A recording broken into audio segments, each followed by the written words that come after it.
রাধে সবাইকে। আজ আমি বানাবো পাটিসাপটা পিঠা। প্রথমে আমি 2 কাপ চালের গুঁড়ো, 1 কাপ ময়দা আর হাফ কাপ সুজি আর কিছুটা গুঁড়ো দুধ দিয়ে ভালোভাবে মিশিয়ে নিতে হবে। কিছুটা লবণও দিয়েছি।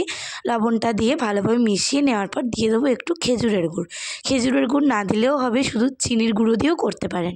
আমি এখানে খেজুরের গুড়টা দিয়েছি যাতে একটা ভালো টেস্টও আসবে, আবার একটু খুব ভালো গন্ধও আসবে, তার জন্য দিয়েছি। আর কিছুটা চিনির গুঁড়ো দিয়ে ভালোভাবে আমাদের মিশিয়ে নিতে হবে। তারপর অল্প অল্প দুধ দিয়ে আমাদের মিশিয়ে নিতে হবে। দুধটা অল্প অল্প করেই দিতে হবে, যাতে যাতে বেশি হালকাও না হয়, গাঢ়ও না হয়। অল্প অল্প দিলে আর কি বোঝা যাবে কতটা কি লাগবে। দুধটা দিয়ে আবার কিছুটা গুঁড়ো দিয়ে দেখুন আলাদা একটা কালার চলে এসেছে।